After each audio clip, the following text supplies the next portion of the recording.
Good evening, everyone. Welcome back to Glendale Christian Church for night 2 of Invincible Church. We are talking about 6 superpowers of mature disciples. We want to grow mature in our discipleship. We don't want to have immaturity run the day. And so, as we seek to grow more and more like Christ and grow more and more complete, grow more and more mature, one of the things that we must adopt as a power of ours is the power of truth.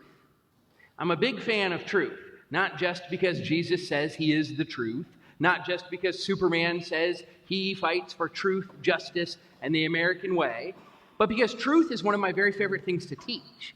When I'm not teaching God stuff, in my former years teaching at the University of Arkansas and at John Brown University and at Ozark Christian College, I used to get to teach intro to philosophy, an intro to logic, an intro to ethics. And truth is one of the big topics that comes up in the area of philosophy. Of course, Pilate asks Jesus, what is truth? Truth is a very, very important power for us to possess. But when we are not dealing in truth, sometimes another nefarious attribute creeps in, that of gossiping. Gossip is a big problem. Gossip is a big problem because everybody pretty much says, oh, I don't want to be a gossip. But everybody pretty much loves to be a gossip. It's tough. It's tough because we know we ought not to be, but we also know how fun it is to be. And that's one of the allures and problems with sin, is that sin sometimes carries with it a fascination. Temptation often comes because there's something that we think will feel good. And so it is with gossip. And so what I wanted to do was highlight a few verses, and I'm sure Adam will hit many of the same verses that I talk about, but this just shows the similitude of thought of Christian people about this concept. Gossip. If you want to follow along in the handout, I've got some blanks that show different problems with gossip. Let's start in the book of Proverbs. Chapter 11, verse 13 says, a gossip betrays confidence, but a trustworthy person keeps a secret. One of the bad things about gossip is that it leads to betrayal. Not just betrayal of a person, but betrayal of the confidence that a person has in you.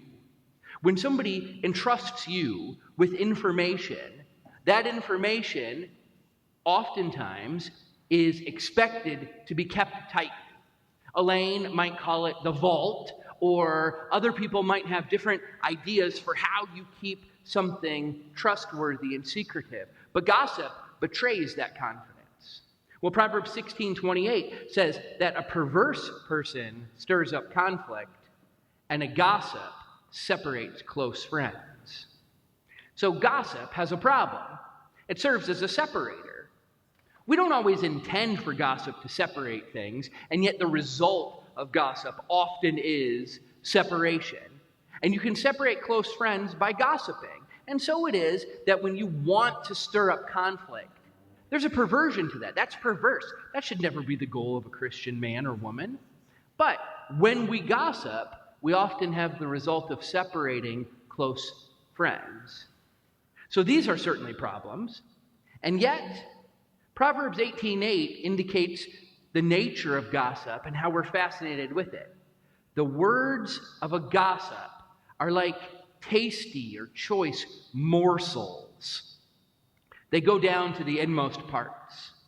You know what it is to have a choice or tasty morsel. Imagine having your very favorite small piece of steak and you just know how tender and juicy it is. Or maybe, as it is fall festival season, there's your favorite piece of candy. And oh, it's a choice and tasty piece. And you love it. This little morsel of chocolate or morsel of your favorite thing, it goes down to the inmost part. We go after that which is tasty. We go after that which is choice because we want it. We think it will satisfy, but actually it has negative results. Proverbs 26:20 says, without wood, a fire goes out. Without gossip, strife or quarrels die down. Strife dies down without gossip, because gossip oftentimes serves as the fuel for strife. In the same way that if you are out at the bonfire and there must be fuel to keep the blaze going, sometimes that fuel is in form of something that's combustible. We might throw a little bit of something that's flammable on the bonfire and see it go up. Or sometimes we might just drop another piece of wood or put a pallet on it and it will go up. Other times, all you need for the flame to continue is enough oxygen. And if that is starved, then the fire goes out. And in the same way, a quarrel that you have with someone else will oftentimes die down if gossip is gone. So gossip sounds good, tastes good, feels good at times, and yet has very negative results. It leads to conflict, some of the things that we talked about last week. But if you try to define exactly what gossip is, you won't find an explicitly biblical passage. There's not one verse that I can discern that will say, this is what gossip is. This describes the nature of gossip. We can get the results of gossip, and we can get some aspects of gossip. And it's by piecing these things together that we can come up with something of a working definition. Here's one that I've heard floated around for a lot of years that I thought was pretty good. Gossip is bearing bad news behind someone's back out of a bad heart. Think about those three aspects. Bearing bad news. In this way, gossip is the opposite of the gospel. The gospel is good news. The gospel is joyous and powerful. Gossip is bad news. Gossip can be bad news in a couple of different ways. Gossip can be bad news if it is false news. If it's fake news, that can be gossip. But it can also be gossip if it's not just fake, but if it's bad news in terms of it might be true, and yet it might serve no edifying purpose to share. That can also be bad news. And when you share bad news with someone, especially behind someone's back, now you're in the territory of gossip. The way to defeat gossip is to talk to a person face to face. But gossips go behind people's backs. And gossip comes out of a bad heart. This drives at the motivation. The motivation might not be entirely nefarious, whereby I seek on purpose to damage or injure someone. I might have no malicious intent at all. I might be whispering behind someone's back because I don't want to hurt that person. I certainly don't want to slug him in the face with my news. And so if I just go behind his back, see, I'm not trying to be horrible, and yet the result can still be bad. And so the bad heart, it's more just an indication of your motivation is off. So I believe that before you share news with someone or about someone, you should ask yourself a series of questions. First, questions concerning the nature of good or bad news. You should ask yourself a question like this: is this story true? How do I know it's true? If we're dealing with the nature of bad news, you first have to ask yourself, is this story true? Another thing you can do is ask yourself, is this story mine to tell, or is it someone else's to tell? You don't need to tell other people's news for them. They can share their news with people. And so you can ask yourself, is this true? How do I know? Is this even mine to tell? And then you can just ask yourself, is this story bad news? Is this something that is uplifting and edifying, that will produce hope and love and peace? Or is this story something that will produce conflict and strife? Do I want to be the straw that stirs the drink? Or do I want things not to get stirred up? Well, there are also questions you can ask about whether or not this is behind someone's back.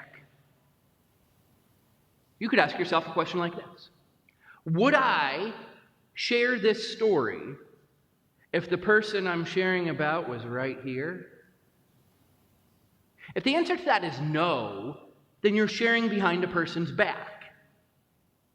Would I share this tale if the person about whom I'm sharing was sitting right in front of me?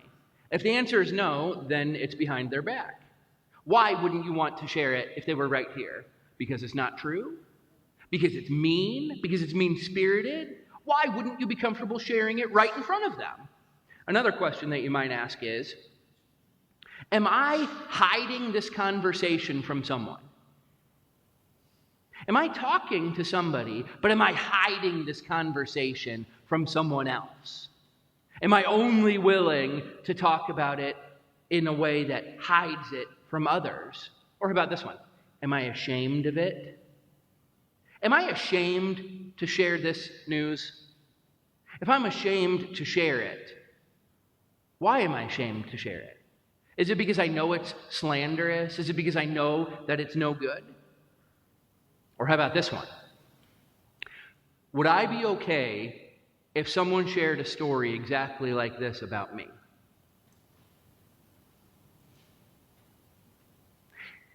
If I would not be okay with somebody sharing the exact same kind of story about me with someone else, then that should give me pause before I go on and share this story about someone else with someone else. But there are also a series of questions that can get at your motivation, at your heart. You can ask yourself the very open-ended question, why am I sharing this? Why am I doing this? Sometimes we want to hurt someone. Oh, we shouldn't, but sometimes we do. Sometimes we want just to be in on the tea with everyone else. I know. Why are we sharing this, though? Are the words I'm about to say loving towards someone else? There's an old song that kids used to learn growing up in church. I didn't learn it till I was an adult since I didn't go to church when I was a kid, but I've heard my wife say it, and it goes something like this. If you don't have something nice, say nothing. Take a piece of good advice, say nothing. And then there's some other part to it, but it goes on and on and on. And the whole point is, just be quiet. Is the thing you're saying going to be nice to someone or not? Okay, is this loving? Okay, how about this one? Are the words that I'm sharing going to be not just loving in general, but will they cast my character in a good light? Will sharing this show that I'm a person who just wants to stir up trouble? Or is this the action of a peacemaker? Now look, sometimes things need to be said, but most of the time, if it needs to be said, you can probably say it to the person. But sometimes you have to protect others, and you may have to say something. I understand that. But is this being said as a peacemaker or not? Well, what's the antidote to gossip? Well, the antidote is sharing good news with someone directly out of a good heart. If gossip is bad news shared behind someone's back out of a bad heart, then the opposite is overcoming this by sharing good news directly to a person from a good heart. Think about how the Bible describes truth and the good heart. Proverbs 3:3 says, "Do not let loving kindness and truth forsake you. Bind them around your neck. Write them on the tablet of your heart." Truth and loving kindness go hand in hand, and you should write them on your heart. Proverbs 12:17 says, "He who breathes out truth declares what is right, but a false witness, deceit." We want to declare what is right. We're told to think about what is right, what is noble, what is admirable, what is good. Therefore, we should also declare such things. Proverbs 14:25 tells us that a truthful witness delivers souls, but he who breathes out lies is deceitful. We are in the soul-winning business. As Jesus expands his kingdom and draws more disciples unto himself, they are the souls who get transferred from the authority of darkness to the kingdom of the Son. The stakes are very, very high. And so a truthful witness delivers souls. Well, we certainly want to be truthful. John 4:24 tells us that God is spirit, and those who worship him must worship in spirit and in truth. If we are worshiping in spirit, and if we are pursuing truth, then gossip doesn't have much of a foot to stand on. John 8:31 and 32 was a series of verses that I used this morning. Jesus was saying, if you abide in my word, then you are truly my disciples. Jesus is big on abiding. You must abide in him. You must abide in his word. If you abide in my word, then you are truly my disciples. And you will know the truth, and the truth will make you free. In a world where so many people are captured and held as slaves, we have the opportunity to show people how they can be free, and we must exercise that freedom ourselves. Abide in his word, study it, meditate upon it, memorize it, camp out in his word, grow in your knowledge and love of it. This shows that you're really his disciple. And the truth of it and the truth of him will make us free. Of course, John 14:6, Jesus said, I'm the way and the truth and the life. No one comes to the Father but through me. And John 15:26 and 27, when the advocate comes, whom I will send to you from the Father, the Spirit of truth, who proceeds from the Father, he will bear witness about me, and you will bear witness also. If part of our job is to join Jesus in his divine mission, if we are committed to the mission of Jesus, which is to make disciples who make disciples, to bear witness to the truth, to expand his kingdom, then we get to take on the honored role of bearing witness. Jesus bears witness. His words, his deeds, his very life. The Spirit bears witness. And what's so incredible is that we too get to bear witness. We get to collaborate with God in this marvelous task. He is the Spirit of truth. He is the truth. We get to stand on the word of truth. Therefore, we must be people of truth. We should pursue truth above almost anything else, because truth serves as the foundation of the kingdom of God. Those who call out on Yahweh, who call out to him in truth, are the ones he draws near.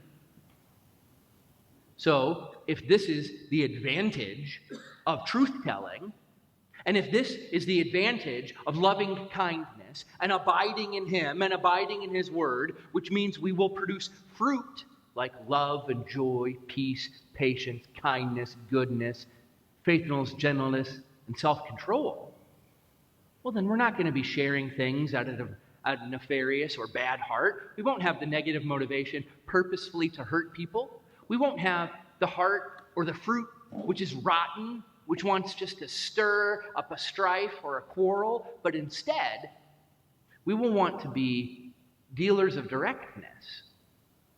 And that can change everything. Because sometimes you find yourself in a spot where people might not even have bad motivation.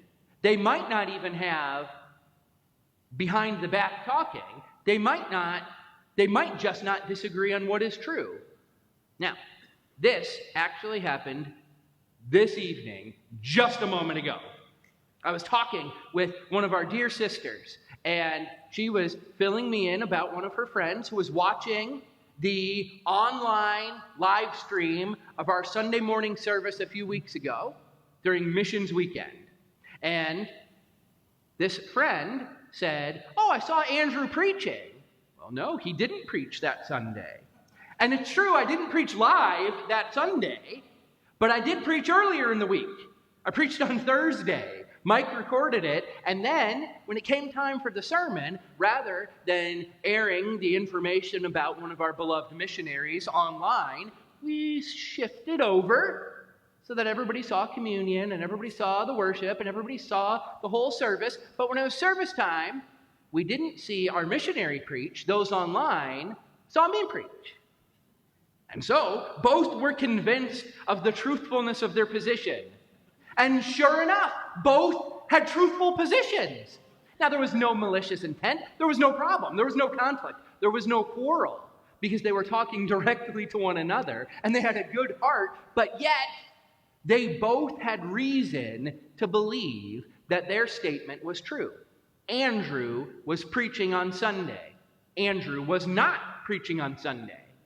Now, we know, if we are dealers of truth, that there are fundamental, immutable laws of logic. And one of the laws of logic is the law of non-contradiction. The law of non-contradiction tells us that something cannot be both true and false at the same time, in the same sense, in the same place. Something may be true and false at different times. It's dark outside. That is true now, but not in 12 or 13 hours. It is illegal to drive on the left side of the road. That is true here, but not there. Andrew is fantastic. That is true generally, but that is not true when it comes to cooking or playing basketball or a great number of other things. Something can't be both true and false. There's an excluded middle. There's a non-contradiction aspect here. You can't be true and false at the same time, same place, same sense. And yet, it was true that I was preaching on Sunday to the person watching online, and it was true that I was not preaching on Sunday a few weeks ago to the people in the auditorium. It was a different place, a different sense, and yet both things were true. So often, quarrels and strife get ginned up in an extra way by gossip. Now, it may be the case that somebody has a genuine conflict, and sometimes conflict is required. But when conflict is required, you can either be aggressive about it, or you can be avoidant about it, or you can be the peacemaker about it. This is what we learned last week. But when conflict emerges, conflict oftentimes is deepened by gossip. Rather than finding out how it is that two people both might be in the right, sometimes we are so convinced of the righteousness of our position that we might speak ill of someone else's position. Now, there are certain cases where there is no gray area at all. There are. And I believe that we can overcome those cases. I believe that we can. I believe that information can solve a lot of things. When people ask me, and they do all the time, oh, well, what about all these voting ballot initiatives? I say, well, I've printed off, I've read it, and this is what I think, and here it is. And they say, but what about this? And I say, oh, I see where you thought that, because there is some confusing language here. One of the best things you can do, and this is another question that you can ask, and this is not a question that you just have to ask before sharing. Foresharing is what I like to call it, according to your sheet. But one of the best questions you can ask is, hey, what do you mean by that? Somebody says something to you. You don't agree. You don't like it. Instead of cocking and loading your fist and getting ready to launch your, hopefully not actual fisticuffs, but verbal assault at somebody, no, hey, what do you mean by that? Because what if what they mean by that is not at all what it sounded like they meant by it when they said it to you? What do you mean by that is a great question because it serves 2 points. The first is that it gives you more time. It throws the conversational ball back in their court. Hey, what do you mean by that? And it makes them talk and re-explain so that you have mental time to formulate.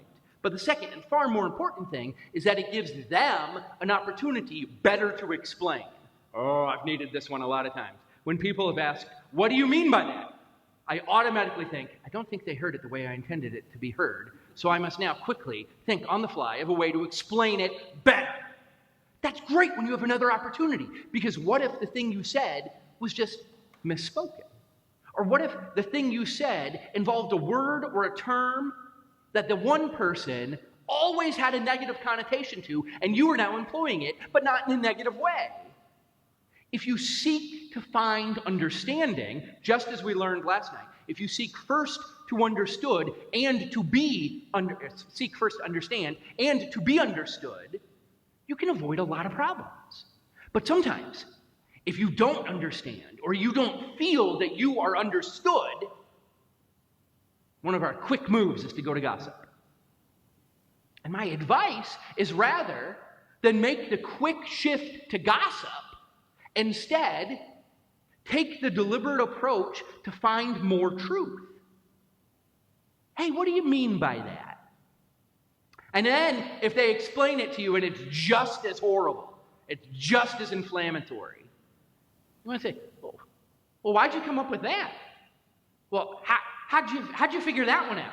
How'd you come to that conclusion? And then they can tell you why they think the dumb thing that they think.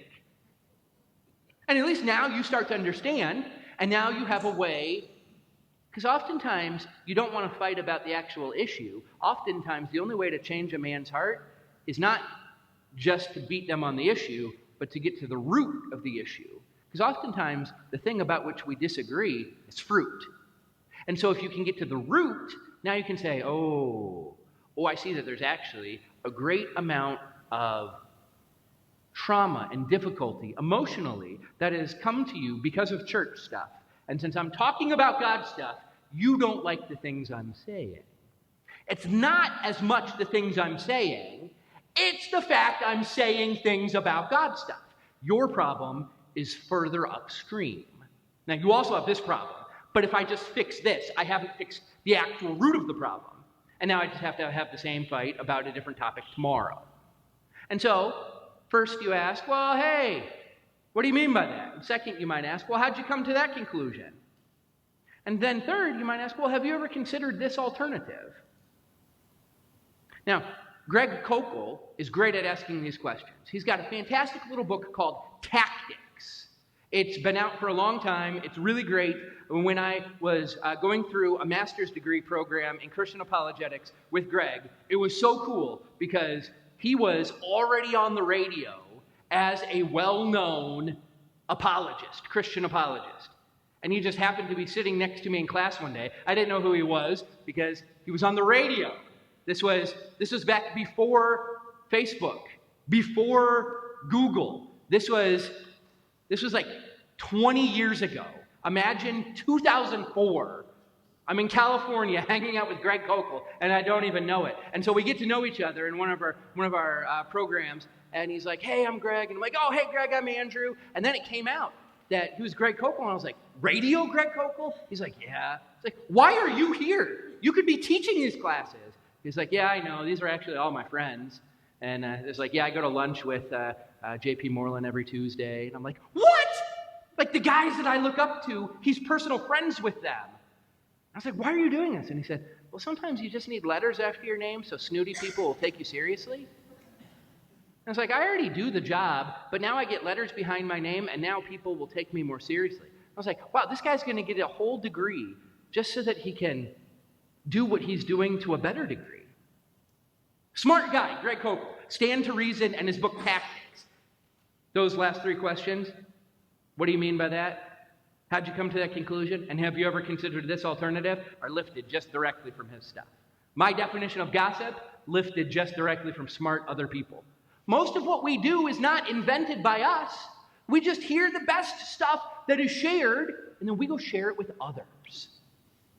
So, if we lay this bad gossip, good truth, on top of how to have conflict effectively, I think we might be a lot better off. Well, let me get out of the way, and let me now turn it over to Adam Harshman, because he has got all kinds of great information for you. So turn your page over and get ready to take some excellent notes. So the concepts that Andrew's referring to are you're seeking to clarify things and so on. I typically refer to this as the verbal mulligan. So if you're not familiar with golf, a mulligan is when you redo a shot because you shanked one off into the woods somewhere, and you're never going to find that $4 ball ever again.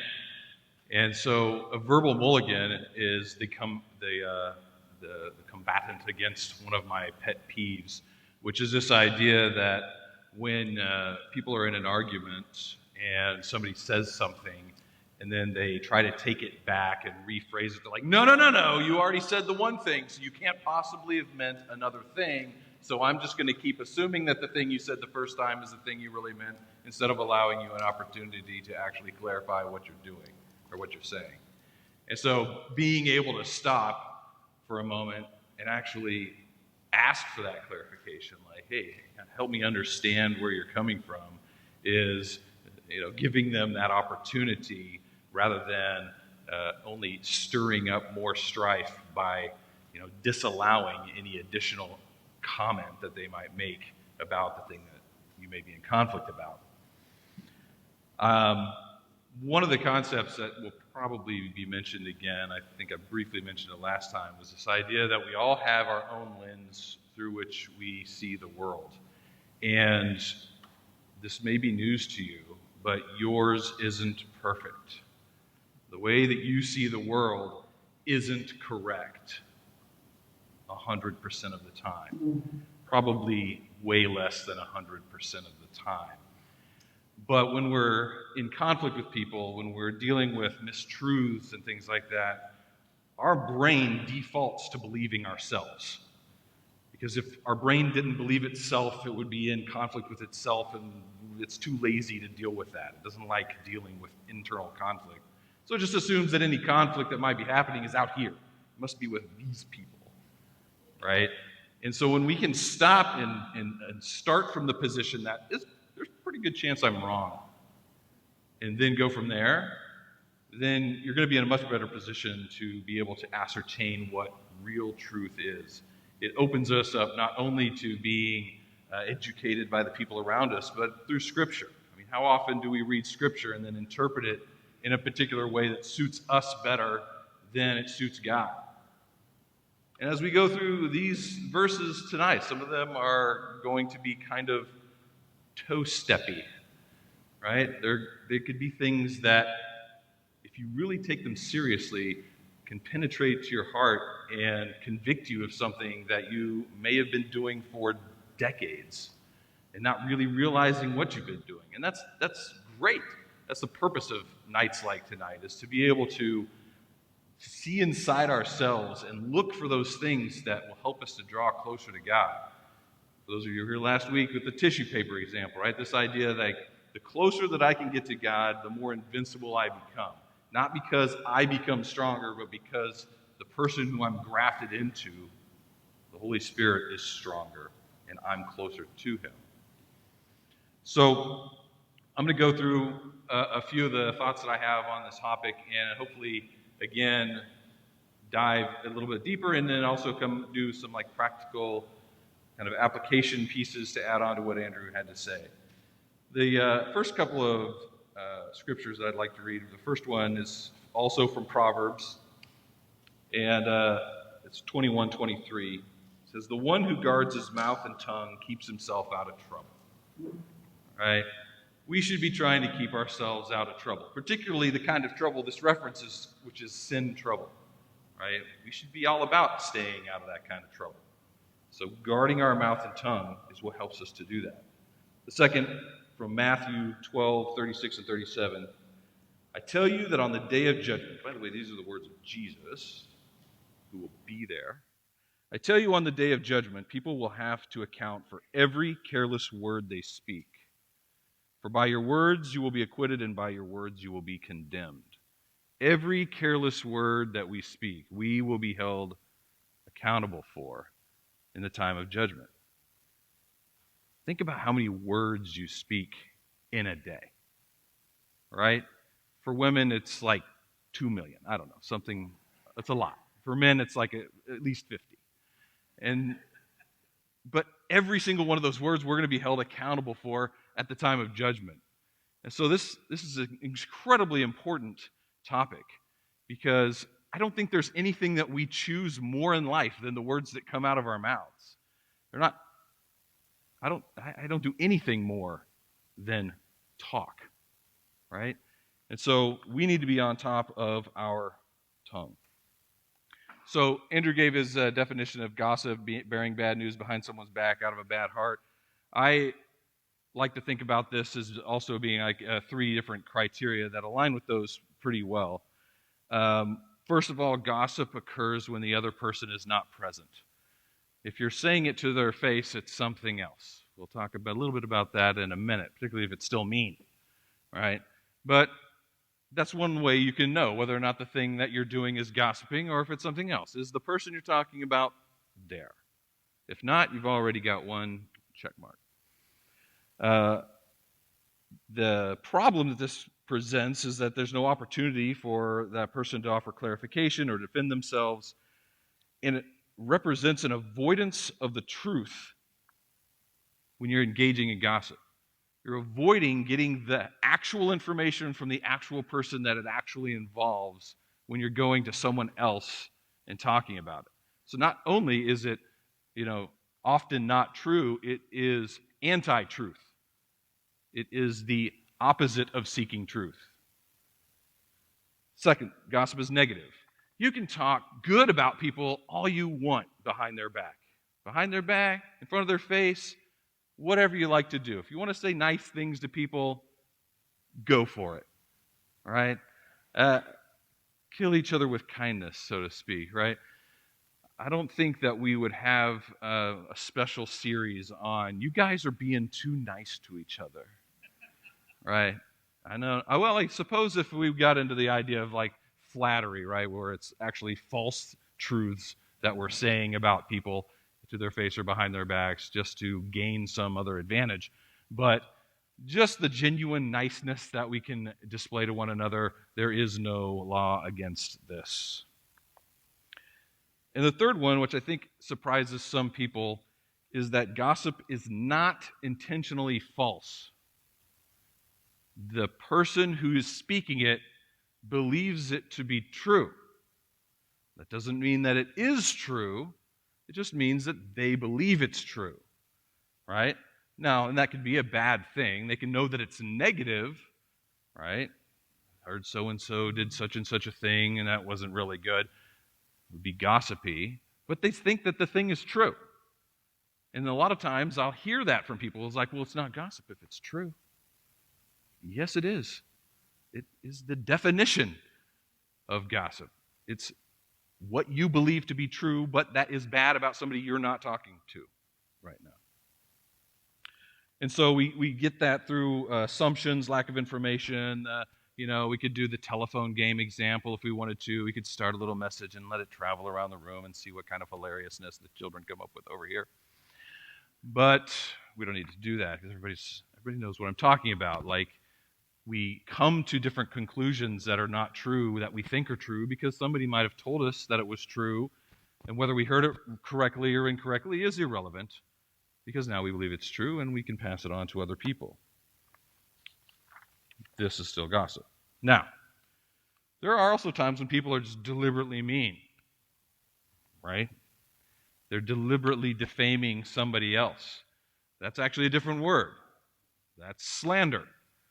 Slander is when you know the thing is true or not true. You're saying the thing that is definitely not true to hurt somebody.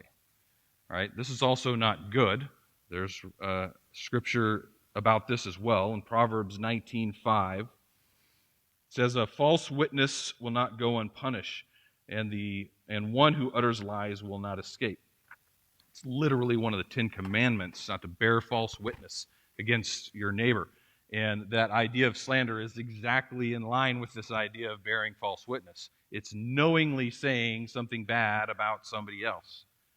And so, as we're talking and mostly referencing to gossip, you can throw that in there too if that's something that you struggle with.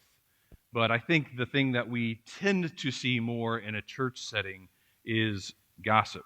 I don't think very many people wake up in the morning and as their feet hit the floor, they're thinking, how can I ruin somebody's life today?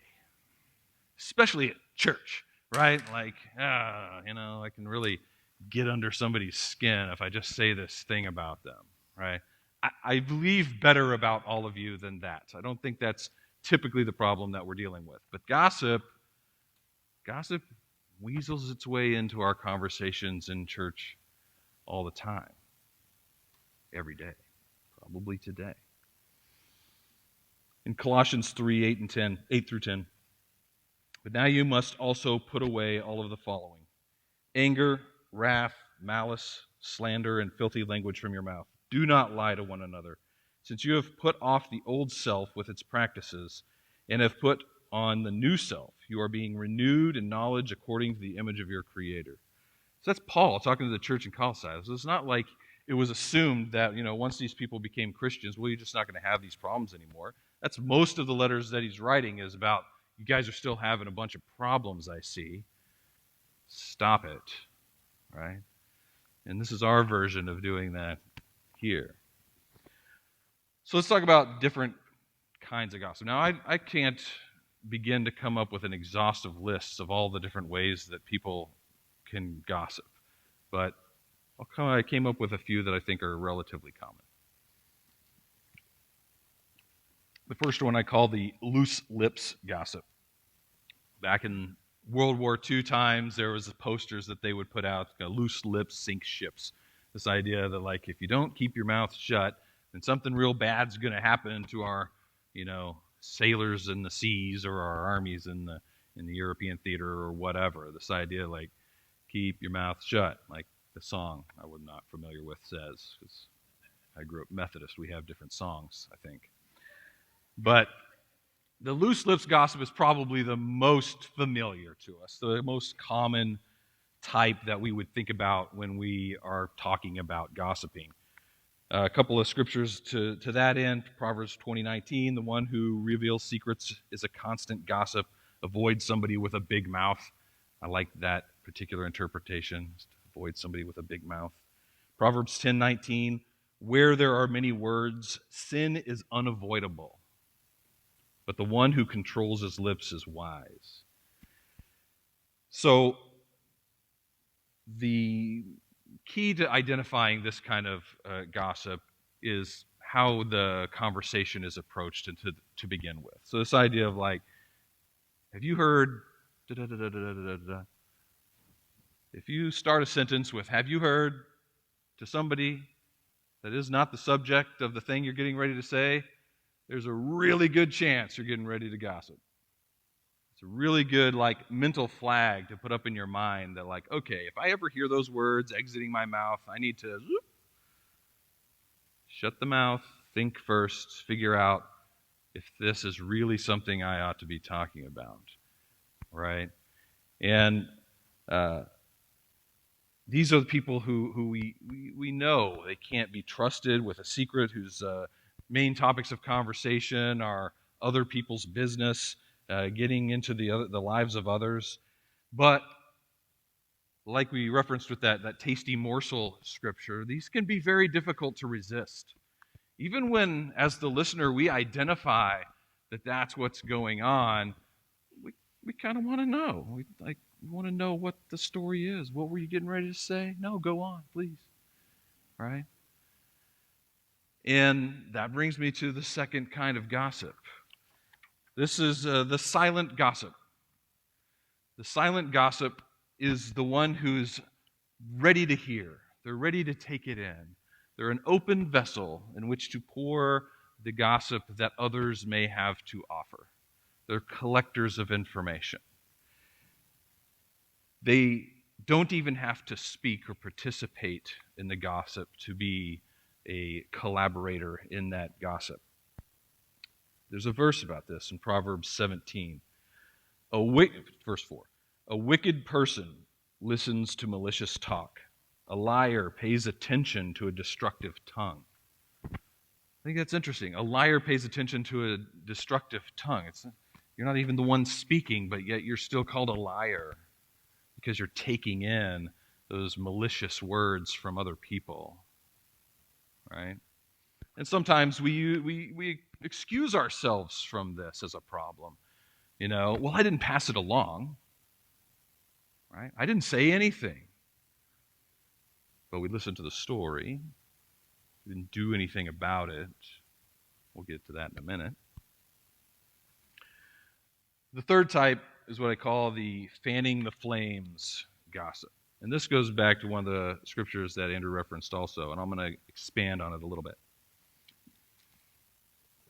In Proverbs 26:17 to 22, which includes the without wood, fire goes out, without a gossip, conflict dies down. If we go a few verses ahead of that, starting in 17, it says, "A person who is passing by and meddles in a quarrel that is not his is like one who grabs a dog by the ears. Like a madman who throws flaming darts and deadly arrows, so is the man who deceives his neighbor and says, 'I was only joking.' Without wood, a fire goes out. Without gossip, conflict dies down. As charcoal for embers and wood for fire, so is a quarrelsome man for kindling strife. The gossip's word are like choice food that goes down to the one's inmost being." And I like that idea of like the person who's passing by and meddles in a quarrel that's not his is like one who grabs a dog by the ears. And we're not talking like, "Oh, you cute little puppy dog," right? We're talking about, within the context of this culture, these are like rabid dogs that wander the streets they're not people's pets, right? And wandering up to one and just grabbing it by its ears is asking for a fight. It's asking to escalate a quarrel that isn't yours to begin with, right? And when you insert yourself into somebody else's business, into somebody else's conflict, when you become like that triangulation that occurs in so many conflicts, then it's like God grabbing the dog by its ears. It's not going to have a pleasant outcome. This type of gossip often justifies their participation in the gossip because they were just trying to help. They're not the one that started it. They're not even the one that was originally listening to it.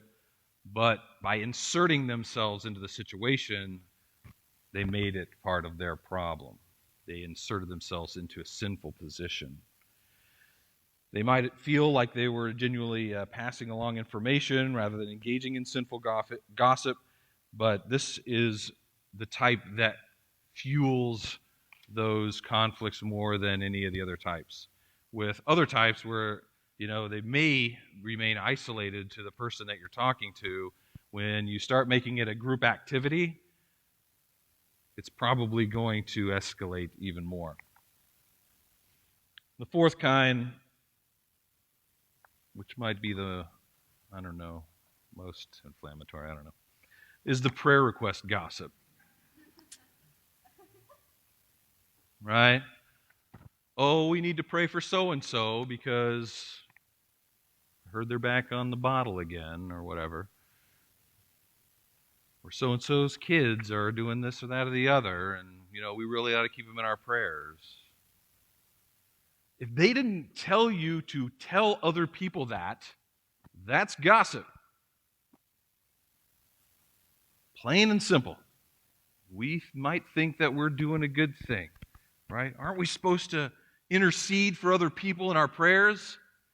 Yeah, do that in your closet, not in a group setting, right? If those people who you're talking about want you to get prayer for somebody, that's a different matter. That's not what I'm talking about. I'm talking about, I observed something and I think I'm going to, just throw it out to a big group of people. They'll keep it quiet.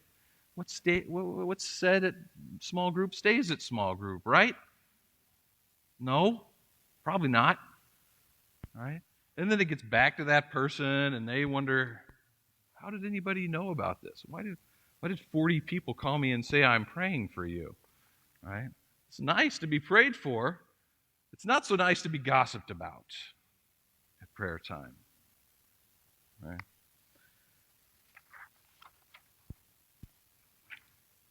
So I'll tell a little story that I'm a counselor. I'm a professional counselor. I hear lots of stories. And as I was preparing for this particular story came back to mind because a lot of times when we think about like who is hurt by gossip, right? I think the obvious answer is the person you're gossiping about, right? It hurts their reputation amongst other believers. It can hurt their feelings when they know they're being talked about in a negative way. I think from what we've said so far today, it is obvious, hopefully, that it also hurts the gossiper. It hurts the hearer because it puts us in a position of sinfulness that we could easily avoid by just not talking about it. But the story that I want to tell you is about this lady who came to me for counseling, and she was talking about how depressed she was. I do a lot of depression stuff, anxiety stuff, and we were digging kind of back into like, how long's that been going on for you? And we went back further, and we went back further, and we went back further. She had all this just long list of hurts that she'd encountered in her relationships over long periods of time, and some of those were self-inflicted and some of those were not. But as we got further and further back into her history, we settled on this idea that when she was a little girl, she would hear her parents talking badly about people at church. And the thought came to her 7, 8-year-old mind, if that's how they talk about the other people in our lives that they're supposed to love and care about, what must they think about me? And as a 7, 8-year-old girl, she started developing this concept that I can't trust anybody to tell me how they really feel, especially the people that are supposed to be the ones that really love me, that really care about me, the ones that are raising me up in this house. Because she observed that every day when they came home from church, it was just a big gossip fest, talking badly about the other people that she cared about, and carried that on throughout her entire life, through all of her relationships, caused these trust issues that didn't allow her to seek a depth of relationship anywhere in her life. And I don't think that's something that we think about a lot. Who's listening? Who's hearing what we're telling other people about other people? And how might they interpret that? And it doesn't have to be little kids. It could be a private conversation that you think's private in the lobby area or in your classroom or in a restaurant. Somebody's listening, overhearing. People like gossip, so they're going to be listening into your conversations. What impact does that have on our ability to witness to other people about how loving the Christian community is supposed to be when they constantly hear how we talk about people behind their backs? So not only does this harm the person that you're talking about, not only does this harm the person that's doing the talking, not only does this harm the person that's doing the listening, it harms anybody within earshot.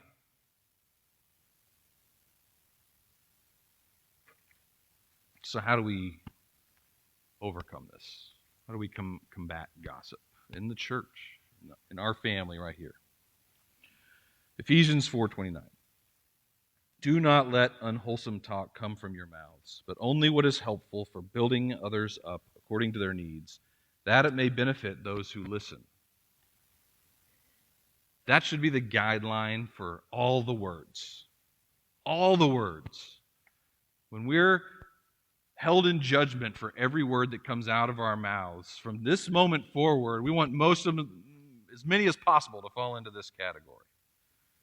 This idea that we spoke things that are helpful. We spoke things that are edifying. We spoke things that are building others up rather than tearing them down. There's a concept called unconditional positive regard. Unconditional positive regard is defined, I'll define it backwards. So regard is simply what you think about things, right? If you sign a card, best regards, it's the same as saying best thoughts, right? Positive regard would be good thoughts, right? Pleasant thoughts, positive thoughts. Unconditional positive regard would be having those good thoughts all the time, without condition, or under all conditions. When we have that as a high priority, to think, what is the best I can possibly think about this person in this situation? What is the best that I can do to help this person rather than bring them down in not only the way that I talk, but in the way that I act towards them? When we hear something that doesn't sound quite right, do we give them the benefit of the doubt? Do we stop and attempt to clarify that and allow them the opportunity to share with us their truth, the truth about the situation, rather than hearsay, gossip, assumptions? When we start from a platform of treating everybody as if they're doing the best they can, right? Not everybody's going to be in the same place that you are. They're in the place they are, which goes back to this idea of our lens. They're looking at the world through a different lens than you're looking through the world. And rather than allowing that to cause division and strife within our community, we can stop and we can clarify. We can stop and we can check our own thinking so that we can be sure that what we're thinking about that person is edifying and uplifting and beneficial to them. This is a novel concept. Talk to the person instead of about them. The ultimate anti-gossip, right? When you actually go to the person with your concern rather than to someone else, that is the end of gossip. Assuming you stay with that person, right? If you then go later to someone else, you're still gossiping, right? Like, you got to be able to talk to people. But I think we're so afraid of offending somebody that we won't just have the conversation. This is why we started the series with the conflict stuff. Because if you know how to do that well, within a godly way, then you can do this. You can go to the person and ask them a question about something that you may have a concern about. When doing that, we have to have an ability to be bold with them, right? Many years ago, we had some friends that were from Philadelphia, East Coasters, okay? And they talk different out there. They approach things different on the East Coast than we do in the Midwest. And one of the conversations that I had was that they thought that folks in the Midwest were really rude. And I'm like, that's what we think about you. All right? And I asked them to explain this. What do you mean that Midwesterners are really rude? And they're like, man, you can't get a straight answer out of anybody around here. All they do is beat around the bush and beat around the bush. If they just say what they mean, then I'd know and we can move on. Right? And there's some downsides to their approach, like the lack of tact. But I think we can blend this together. I think that we can have tact, that we can approach conversations in a tactful manner and still have the boldness to actually talk about the thing that's important. And that's what we have to develop. We have to develop the ability to just go talk to the person. Now, as potential persons that one might go talk to, we also need to be able to be receptive to that. If we react poorly anytime somebody comes to us with a concern and we get all offended or defensive or we attack them back or whatever, they're not likely going to do that again. People don't like getting attacked. So we have to be able to develop, as churchgoers, the ability to receive boldness well. When somebody has built up the courage to come actually talk to you about a thing, we need to be able to stop and receive that well. You may not agree with it. If you already agreed with it, you probably wouldn't be doing the thing that they're concerned about. We have to be able to receive that criticism. We're called to hold each other to account. We're supposed to be holding each other accountable for things. And part of the disciple-making mission that we have is to continue to grow and develop as Christians. None of us are there yet. So we all ought to be in a position where we can receive feedback, critical in both ways, as criticism and vital. We have to be able to receive that for this to work, or else it's just going to cause more conflict, right? Which we already taught you how to deal with last week, so you should be great at it by now. Got a week to practice. And so, reiterating those same questions that Andrew was saying earlier, right? Should I be saying this? Or should I be saying this to this person versus the person that it's about? We have to check ourselves before we wreck ourselves. I couldn't not say it. I tried not to say it. I didn't even write it down. I had to say it. We have to check ourselves. We have to be able to monitor our own tongue in order for this to work. We have to be able to get ourselves in the right mindset in order for this to work. We have to have the right motive in order for this to work. And as we get ready to move into table time, I just leave you with two final Proverbs. 29:20 says, "Do you see a man who speaks too soon? There's more hope for a fool than for him." Proverbs 18:21, "Life and death are in the power of the tongue, and those who love it will eat its fruit." Switch over. As table time comes to the fore, I wonder if there's anybody who wants to ask a question to the whole group first, though. If so, come down to the microphone, and Adam will do his best to answer it. No, it's not a question, but several years ago, there were, 5 or 6 guys when I lived in Illinois, and we came up with the acronym. Now, you've covered everything, but we came up with the acronym of THINK. And so we got to joking around about it, and sometimes you would say something off color, and did you think about it? The T you mentioned, is it true? H, anybody have an idea for H? Helpful. Helpful. I, intelligent, inspirational. N, very important. N, what's N? Boy, oh boy. That's my daughter. All the stars there. Necessary. Is it necessary? And the K for? You've raised her well. And so on anything you say, and it's not necessarily just for gossip, but we got to the point where anything that we said to each other, was it true? Was it helpful? Was it inspirational? Very, very important. Was it necessary? Did you have to say that type of thing? And in a way, it's always in the back of my mind. I don't do it all the time, but it's in the back of my mind. But I know when I go to my table, I'm going to use that acronym for, why are women more often than men called gossips? Is that true? Is that We'll helpful? have to figure it out together, Ray. And I'll go back to my table. That's just from my observation of sitcoms on television.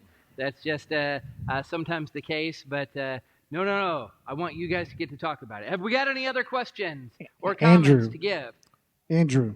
Yes. What was K? People online did not hear what K was. K is kind. Thank you. Is it kind? All right. No, you did. They just didn't hear it, Ray. No problem. And so Mike's got our back. I want you to clarify that thing. You hit it pretty hard about the gospel with prayer time. Mm-hmm. You talked about should we pray about the kids drinking too much and those kind of things. But there are others, you hear things about a sickness in the family. I mean, sometimes we hear things that we want to share. Is there a line to be drawn somewhere that we shouldn't share? We could go ahead and share. This will surprise you. You should ask the person if they want you to share it. Send them a text. Give them a call. Hey, I heard you weren't doing well. Is that okay is it okay if I share that with my prayer group? Is that okay that I share that with the elders at church so that we can be praying for you? All right? Just because we heard it doesn't mean that they want it talked about. And even if it is illness or something, that might not be some people are very, very private about those kinds of things and don't want a lot of people to know what are going on in their medical lives.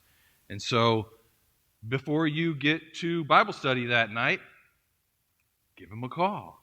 Hey, I'm on my way to Bible study. I know this is going on. Is that okay if I share that with the rest of the folks there so we can be praying for you? I met a man just on Friday, and without even having to ask, he said, I'll take all the prayers I can get. And so that's the green light. That's all right. Share it with the prayer team. Share it with the elders. Share it with everybody you come in contact with. Because sometimes people are very eager for their situation to be prayed about. So yeah, you can check. Also, one of the things you can do is preemptively just ask, is there anything I can be praying for you about? What can I bring to my prayer group about? And then you can get in. We don't have to have a lack of things about which to pray. There are many. Julie? Stand on my tiptoes. I'll just bring it down here. After last week talking about conflict, how do you navigate the silent gossip with the concept of taking witnesses whenever there is a conflict? Yeah, so last week I mentioned this idea of when, in Matthew 18, it talks about taking one or two witnesses with you if you're going to confront somebody after doing so individually. And that was kind of what I was referring to, is this idea like a witness is not somebody who just also heard the thing that you heard. A witness is a thing witnessed. They have firsthand information about the thing also, in addition to this person who might have gone to them in, one-on-one in that Matthew 18 kind of way. Other people who have witnessed that same thing for themselves would be witnesses versus just gossip receptacles. How do you know they know? Who knows? There's this question you can ask, which is, how do you know that? Answer's in the question. You make it easy on me. Right? Yeah, we can ask. Like, is that something that you've witnessed, or is that something you heard about?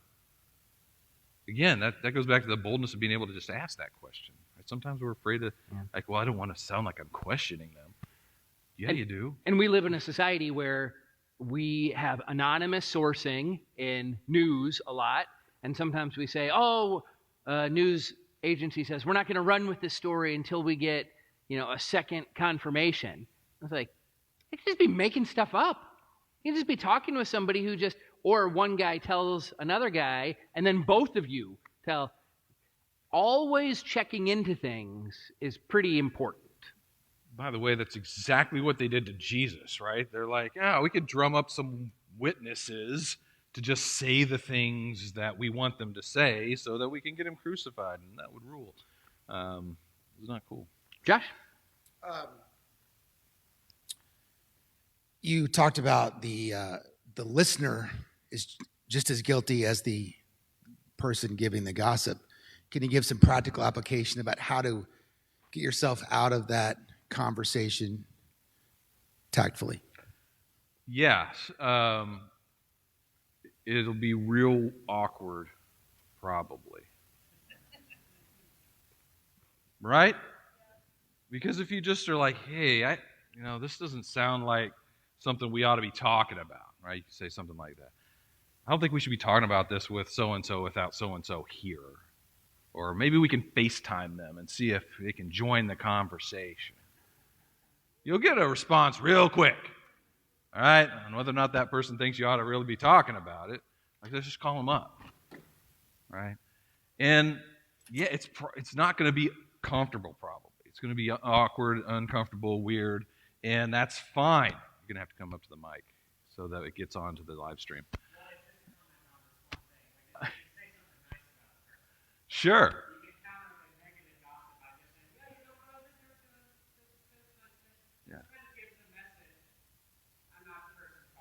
So if Yeah. you want to extricate yourself from a conversation that feels gossipy, if you, as the receiver of the information, instead of just saying, no, I don't want to talk about this, you just say something kind, nice, inspirational about the person whom the other is speaking, then that can oftentimes derail it. That's what Sven's trying to Sometimes that depends on the relationship that you have with that person, right? What we hope develops from all of this is the ability to say that to another person and then be receptive to it, right? That's the ideal that we would have for our community, is if somebody thinks, oh, hey, this may not be okay, that and so, no, it's fine, it's fine. Instead of getting defensive or upset about it, that we can be like, okay, you may be right. Maybe we shouldn't be talking about it, right? Like being receptive on that end. So impression without expression might lead to depression. We don't want you to be depressed. Adam combats depression all the time. So we want to give you the chance to express yourselves, and maybe you don't want to the whole group. Let's now take the next 19 minutes and let's turn inward to our tables. Let's express ourselves. You can answer some of the questions that are provided. You can just share some of the thoughts about the information provided tonight. We'll come around and we'll see if there's anything you want to share with us too. Thank you guys so much. Let me close with a quick prayer. Dear Yahweh, thank you so much for truth. You are the truth. You are the Spirit of truth. You have given us the word of truth. May we be ambassadors of the truth. May we be those who bear witness to the truth. And may we be those who avoid gossip. And may we be those who think carefully about what is said, and those who speak more slowly.